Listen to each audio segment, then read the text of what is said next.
Bonsoir à tous, merci d'être au rendez-vous pour une nouvelle édition sur Monaco Info. L'actualité du jour, c'est l'assouplissement des mesures sanitaires. Le couvre-feu ne sera plus en vigueur à compter de demain. Les résidents monégasques des Alpes-Maritimes et de la province d'Imperia n'auront plus besoin de justificatifs pour se rendre au restaurant. En revanche, les autres clients devront fournir un pass sanitaire, un test PCR négatif ou un certificat de rétablissement. À noter également l'élargissement de la vaccination à toutes les personnes du secteur public et ce, dès lundi. Concernant les établissements de nuit, le gouvernement princier va engager une concertation pour une possible réouverture. Dans le reste de l'actualité, été rime souvent avec plaisance. À la veille de la fête de la mer, nous recevrons Bernard d'Alessandri. Le secrétaire général du Yacht Club de Monaco évoquera cet événement ainsi que la saison estivale. Ces aménagements avaient connu un large succès l'an dernier. L'esplanade Stefano Casiraghi accueillera une nouvelle fois un espace de restauration cet été. Reportage dans ce journal. Elle est la petite fille du commandant Cousteau et a hérité de sa fibre écologique. Céline Cousteau sera notre deuxième invitée ce soir pour nous parler de l'urgence environnementale. Et puis nous vous mettrons l'eau à la bouche. En fin de JT, le chef triplement étoilé Mauro Colagreco proposait hier soir un live cooking. Nous y avons assisté. Mais avant cela, rejoignons Alexandra Pani pour un premier point sur l'actualité. Bonsoir Alexandra. On débute avec les chiffres clés de l'année 2020. Bonsoir Émilie, 2020 restera une année marquante pour cette nouvelle édition de Monaco en chiffres. L'Institut monégasque de la statistique et des études économiques a choisi d'ajouter une section spécialement dédiée à la Covid-19 qui traite de la dimension sanitaire de la crise. Cet outil permettra d'approfondir les conséquences de la crise sur l'économie en principauté. L'ouvrage est à télécharger gratuitement sur le site imc.mc ou au prix de 12 € en format papier. On connaît la date de la 5e édition du Monte Carlo Gala for Planetary Health. Oui, Émilie, le gala se déroulera le jeudi 23 septembre et l'édition s'annonce exceptionnelle. Ce sera son 5e anniversaire, mais également les 15 ans de la fondation Prince Albert II de Monaco. Et pour l'occasion, la soirée se déroulera dans le cadre prestigieux du Palais Princier. Comme à son habitude, l'événement soutiendra les projets de la fondation du Prince Souverain, mais également les actions de la fondation Princesse Charlène. Protection des océans toujours avec cette réunion sur la montée du niveau de la mer coprésidée par la principauté à l'ONU. C'est aux côtés de son homologue des Tonga que l'ambassadeur de Monaco auprès des Nations Unies, Isabelle Picot, a coprésidé la 21e réunion du processus consultatif sur les océans et le droit de la mer, une réunion qui s'est déroulée en virtuel sous la thématique de l'élévation du niveau de la mer et ses incidences. Et puis le Palais Princier a communiqué ce matin sur l'état de santé de la princesse Charlène. Effectivement, Émilie, plusieurs interventions compliquées retiennent depuis quelques semaines la princesse Charlène loin de la principauté après avoir contracté une grave infection otorhinolaryngologique. La dernière opération en date remonte à hier. Ces interventions sont dues à des complications après une première opération en mai dernier. Dans le communiqué, elle exprime la difficulté d'être loin de son époux et de ses enfants, notamment à l'approche de leur anniversaire de mariage. Le prince Albert II avait amené récemment ses enfants rendre visite à leur mère et ils retourneront la voir prochainement. Pour l'heure, l'équipe médicale lui a demandé de ne pas voyager car d'autres opérations sont prévues. Merci Alexandra. Il prône l'art de vivre la mer depuis plus de 60 ans. Le Yacht Club de Monaco prépare sa saison estivale. Il organise la fête de la mer demain. Le coup d'envoi d'un calendrier bien rempli après une année particulière. Le secrétaire général du Yacht Club de Monaco est avec nous ce soir pour évoquer les différents rendez-vous, mais aussi le développement de ce club qui compte aujourd'hui 2500 membres. Bonsoir Bernard d'Alessandri. Bonsoir. Monaco célèbre demain la fête de la mer. Sous quel format va se dérouler cet événement cette année? Cette année, c'est encore un format très particulier puisqu'on est toujours sous mesures sanitaires, vous le savez. Et ça va se résumer simplement à une parade en mer et pas de rassemblement à terre. Voilà, on le regrette et ça sera donc un peu mieux que l'année dernière. Mais pas encore le format que l'on connaît, que l'on aimait bien, et qui était le grand rassemblement de toutes les personnes qui aiment la mer, qui s'intéressent à la mer. Alors les beaux jours sont là, comment se présente la saison estivale? Est-ce que le Grand Prix de Formule 1 a déjà pu donner une tendance? Oui, clairement. Clairement, je pense qu'on a eu la chance d'avoir pas que le Grand Prix de Formule 1, on a eu 3 Grands Prix cette année. Si encore une fois il n'y avait pas eu de mesures sanitaires, nous aurions pu recevoir beaucoup plus de monde. Il y avait de la demande et je crois que le Grand Prix garde tout à fait et toujours autant d'intérêt. Ouais, c'est un signe encourageant pour l'activité. Oui, les ports sont pleins. D'une manière générale, le yachting a très bien traversé la crise. Ça a été un lieu de refuge, les familles se sont retrouvées sur le bateau. Je pense que le yachting a été, pendant toute la crise, il a été un refuge pour beaucoup de monde. Et j'ai l'impression que ça le continue. Alors, le nouveau bâtiment du Yacht Club a été inauguré en 2014. Il est devenu un lieu de vie incontournable. Est-ce que vous êtes fier de ce succès, de cette réussite, Bernard d'Alessandri ? Oui, on est très fiers de ce nouveau bâtiment. Et effectivement, il a permis au Yacht Club de se développer, de répondre aux attentes. C'est devenu un bâtiment emblématique, iconique de la Principauté. Et puis on remplit la double mission, celle de s'occuper de nos membres et d'avoir des activités pour nos membres. Et puis aussi de servir la promotion de la Principauté dans le domaine du yachting, comme le font les autres clubs de la Principauté d'ailleurs. Et la protection de l'environnement marin reste aussi au cœur de vos préoccupations ? Effectivement, je crois qu'on ne peut plus vivre sans tenir compte de notre impact sur les océans, sur la planète en général, mais tout ce que l'on fait a forcément un impact et il faut essayer de réduire cette empreinte le plus possible et agir. Alors, il n'est pas question d'arrêter toute activité nautique ou toutes nos activités, bien sûr, mais peut-être en les modifiant si tout le monde intègre cette démarche et si on aura certainement des résultats probants d'ici peu de temps. Oui, vous organisez dans quelques jours le Monaco Energy Boat Challenge. C'est un événement qui s'est inscrit au fil des années au calendrier du Yacht Club. Au début, c'était un tout petit peu anecdotique et c'était seulement avec des bateaux solaires. Maintenant, on a plusieurs types de bateaux. Il y a des bateaux solaires, il y a des bateaux électriques et puis de plus en plus, on voit arriver des bateaux à hydrogène. Et on est très heureux de recevoir 32 différentes universités ou écoles d'ingénieurs cette année qui viennent de 18 pays différents. Mais cette vocation-là, c'est de mettre en contact à la fois les jeunes ingénieurs qui vont rentrer dans ce métier, pour les mettre en contact avec l'industrie du yachting. Je rappelle que Monaco a toujours été une terre d'innovation et que le Yacht Club est une plateforme de communication où on n'est pas des spécialistes, mais on donne avec beaucoup de plaisir la parole à différents spécialistes qui défendent toutes les initiatives et toutes les innovations dans le domaine du yachting.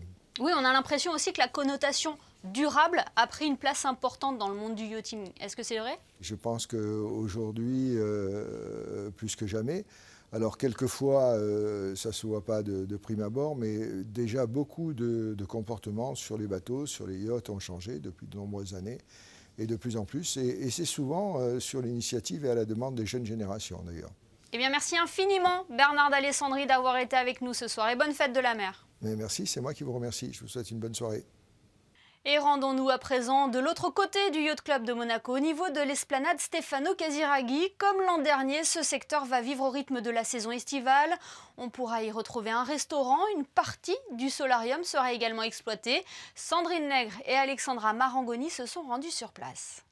Il vient tout juste d'être inauguré en cette fin de semaine, ce nouvel espace restauration, tout comme ses équipements de plage pour vos bains de soleil sur les marches du solarium. Chaises longues, matelas, coussins, chiliennes comme on les appelle, vous attendent.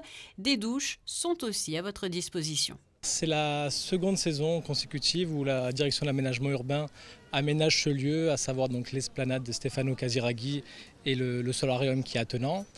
On a fait appel donc à vraiment l'ensemble de nos savoir-faire, à savoir les jardins, l'assainissement, l'énergie, les concessions, notre bureau d'études interne et la voirie. Une vue imprenable au bord de la Méditerranée, baignée par le soleil en journée et la lune en soirée. L'espace a déjà attiré de nombreux amateurs 24 heures à peine après son ouverture. Ouverture qui se fait le matin pour le petit déjeuner. On voudrait ouvrir 7 jours sur 7. Parce que c'est saisonnier, on a démarré hier, premier jour, jusqu'à la fin octobre. Et peut-être, on verra si le temps le permet et les acceptations du gouvernement, pousser un petit peu, mais guère plus. On va travailler pas mal de produits de la mer. les carpaccio, des ceviche, la partie cuisine des petites planchas de poisson. Voilà, on va rester dans ce tour-là. La partie jus de fruits, la partie que des fruits bio, que des fruits frais. La fermeture se fait après le service du dîner en soirée. L'été commence à peine, mais sachez que d'autres étapes sont déjà prévues pour la fin d'année. La direction de l'aménagement urbain s'est penchée sur un projet de plus grande envergure au niveau du solarium pour rendre toujours plus attractive cette zone et améliorer le cadre de vie destiné au public. Nous parlions tout à l'heure avec notre invité Bernard d'Alessandri de la protection du milieu marin et plus globalement de l'environnement. Un enjeu planétaire dont tout le monde a conscience et pourtant, les derniers rapports restent alarmants. Hier, Céline Cousteau, petite fille du commandant Cousteau, tenait une conférence au musée océanographique. Un rendez-vous qui avait pour thème l'urgence environnementale. Elle est avec nous ce soir. Bonsoir Céline Cousteau. Bonsoir. Tout d'abord, qu'est-ce que cela représente pour vous de revenir à Monaco? C'est un pays que vous avez bien connu avec votre grand-père? Ça représente quelque part mon enfance. Je venais ici pour voir mes grands-parents, donc mon grand-père bien sûr, et puis ma grand-mère. Et oui, ça représente des moments comme ça de famille, des moments de passage aussi. Quelque part les vacances, parce que j'étais petite encore à l'époque. Alors vous intervenez à Monaco alors que le GIEC alerte sur les impacts du dérèglement climatique. Vous le dites vous-même, il y a une véritable urgence environnementale. Je pense que oui, et bon, on le voit avec tous les reportages, les scientifiques le disent depuis un bout de temps. Moi, ce qui me concerne, c'est qu'on n'écoute pas. Est-ce qu'on est prêt? Est-ce qu'on est prêt à agir? Ça fait des décennies qu'on le dit, qu'il y a urgence. C'est un glaciologue qui m'a dit un jour, il m'a dit le problème avec l'urgence et la réaction de l'homme par rapport au changement climatique, c'est que c'est trop tard. Donc il faut agir en amont, il faut agir maintenant. Mais on a l'impression que parfois ce cri d'alarme, ce message environnemental est peu entendu ou que les choses mettent du temps à se mettre en place. Je pense que souvent l'individuel se renferme un petit peu face au désastre qui arrive, face à l'urgence. Mais il faut plutôt se décoincer et aller au-delà de la paralysie et se dire que l'enjeu, c'est nous, c'est notre survie. Ce n'est pas juste les animaux, ce n'est pas juste les plantes, c'est la survie humaine. Et à ce moment-là, si on pense aux générations futures, je pense que c'est comme ça qu'on va agir. Voilà, cela passe forcément par la sensibilisation, la transmission, comme vous avez été le témoin, vous, avec votre grand-père. Oui, je pense que la sensibilisation est nécessaire à travers les images, les documentaires, les histoires. Mais il faut rapprocher les gens de la nature et de leur dire, en fait, on est complètement liés à ce qui se passe avec la nature. Il ne faut pas que ce soit une histoire anxiogène, mais justement une histoire qui inspire. Ma famille l'a fait depuis des générations, mais il y a beaucoup de gens qui le font aujourd'hui. Et il y a surtout, sur le terrain, beaucoup de gens qui se battent pour la protection des peuples, pour la protection des espèces. Et je pense qu'il faut les célébrer et les montrer, les valoriser pour inspirer les gens à faire pareil. Oui, comme vous le faites à travers vos différentes missions, que cela soit en tant que cinéaste ou militante écologiste. C'est ce que j'essaye de faire. J'essaye de ramener justement ces histoires des combattants, les histoires des héros de tous les jours, que peut-être on ne voit pas parce qu'ils n'ont pas une plateforme télévision, parce qu'ils ne sont pas dans le grand public, mais eux-mêmes, ils sont dans le combat d'une façon quotidienne, qu'on les regarde ou non, parce qu'ils savent que leur œuvre est nécessaire et ils sont justement terre à terre sur le terrain. Et est-ce que la pandémie a été, selon vous, un déclic? J'espère. J'espère que cette pandémie a servi à quelque chose de positif.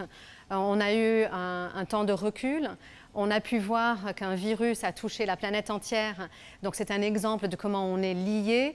Notre interconnexion globale, on ne peut pas la nier à ce moment-là, vu qu'un virus nous a tous touchés et a complètement arrêté le mouvement planétaire. En même temps, j'espère que c'est une motivation pour les gens de se dire qu'est-ce qu'on peut faire de plus, quel est notre futur et est-ce que nos actions positives sont suffisantes et est-ce que tous nos mouvements, en tout cas je parle pour moi, que tous les mouvements que j'ai eus moi par avion pour des voyages de courte durée ne sont pas nécessaires. Donc quelque part, ça nous a tous permis de prendre du recul. J'espère pour après repartir en avant d'une façon plus positive. On parle beaucoup de messages d'alerte, d'urgence, mais il y a peu de messages positifs pour notre planète actuellement. Comment justement impliquer la population dans ce lourd combat? Je pense qu'il faut d'abord inspirer les gens. Il ne faut pas que ce soit juste des histoires négatives, c'est ce qu'on disait. C'est que si on inspire les gens et on leur donne une belle histoire et on leur montre comment ils peuvent faire une action autour de chez eux ou ailleurs, je pense que là, ça donne envie de prendre une action.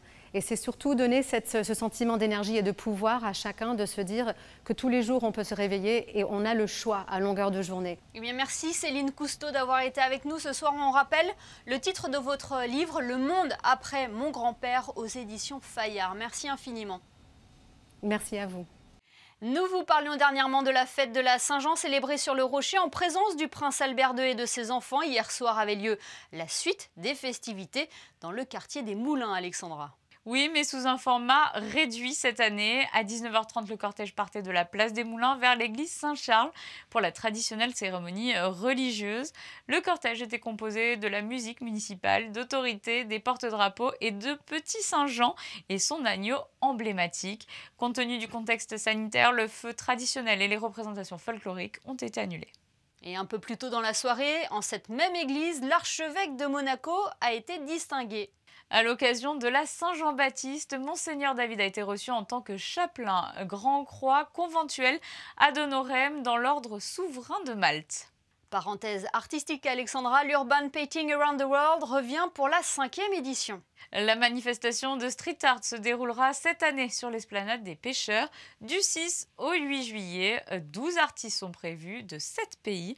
La thématique sera la planète et ses couleurs. Cette année encore, les recettes nettes des ventes des œuvres d'art seront reversées à la Fondation Prince Albert II de Monaco pour soutenir le projet de préservation du phoque moine de Méditerranée. Et puis cette dernière information, les sapeurs-pompiers de Monaco recrutent. Oui, Émilie, les conditions sont assez simples. Il faut être célibataire, sans enfant, âgé d'au moins 19 ans et maximum 27 ans, être titulaire au minimum du BEPC et avoir servi dans l'armée française ou à minima avoir effectué la préparation militaire d'au moins une semaine. Et dernier point, être titulaire des permis voiture et poids lourd. Si vous remplissez ces critères, il faudra envoyer un CV et une lettre de motivation manuscrite avant le 30 juillet. Les présélections auront lieu durant l'été, les tests d'aptitude se dérouleront début septembre. Merci Alexandra, on vous retrouve tout à l'heure pour les prévisions météo. Hier soir, le chef triplement étoilé Mauro Colagreco proposait un live cooking dans le restaurant Nouvelle Génération Como Monaco. Un menu élaboré autour des saveurs estivales pour le plus grand plaisir des clients qui ont pu partager un moment privilégié avec le chef, de quoi vous mettre l'eau à la bouche. Le reportage de Charlotte Moreno. Les tomates, il faut bien un par un. Des plats hauts en couleur et en saveur élaborés au regard de tous. Voici quelques idées du menu d'hier soir. Un homard bleu accompagné de pêche blanche et gel d'osmanthus, décoré d'un carpaccio de tomates. Un Saint-Pierre avec des courgettes trompettes, girolles et une marinière crémée à la verveine. Mauro Colagreco propose toujours une cuisine parfumée, de fraîcheur avec des fusions délicates et se réjouit de la partager avec la clientèle monégasque. Chaque fois que je viens, c'est un vrai plaisir. On a des habitués qui viennent justement pour ces dates spéciales. Et c'est que du bonheur, donc c'est bien de pouvoir partager avec eux, être près d'eux. Depuis l'activité irrégulière qu'impose la crise sanitaire, le monde de la restauration doit aller chercher les clients. C'est en organisant ce genre d'événements qu'on attire une clientèle complémentaire. Et aujourd'hui, on en a besoin pour maintenir une activité régulière. Des clients privilégiés, à la fois spectateurs et dégustateurs, qui ont pu échanger directement avec le chef. Le moment le plus important, c'est quand même de rencontrer le cuisinier dont tout le monde parle. It was an amazing kitchen. The dishes was the piece of art, and I was very, very happy to be here. Côté restaurant, une équipe formée par Mauro Colagreco exécute tous les jours ses recettes. Prochainement, de nouveaux chefs s'inviteront chez Como Monaco chaque semaine pour faire 2 plats en live cooking. Et ça donne envie. On retrouve Alexandra Pani pour les prévisions météo. Quel temps fera-t-il demain, Alexandra ? Un ciel clair de prévu, Émilie, pour la journée de samedi. Des températures encore agréables pour la saison, avec 19 degrés d'annoncés pour la matinée et 26 pour l'après-midi. Pour ceux qui souhaiteraient se baigner, l'eau sera à 22 degrés. En ce 25 juin, nous fêterons les Anthelmes. Temps clément donc pour la fête de la mer. Merci Alexandra. Cette dernière information avant de nous quitter, le site internet de Monaco Info s'est refait une beauté. Vous pouvez toujours y retrouver tous nos reportages et émissions en replay, le meilleur de l'actu en principauté et bien évidemment le direct TV accessible partout tout le temps. Une seule adresse donc, le www.monacoinfo.com. Ce journal touche à sa fin, je vous en rappelle le principal titre, l'assouplissement des mesures sanitaires en principauté avec notamment la levée du couvre-feu à compter de demain. Plus de détails sur nos réseaux sociaux. Rendez-vous demain pour une nouvelle édition dans laquelle nous recevrons notamment le vice-président de l'AS Monaco qui nous dévoilera les ambitions du club pour la saison prochaine. Très belle soirée à tous sur Monaco Info.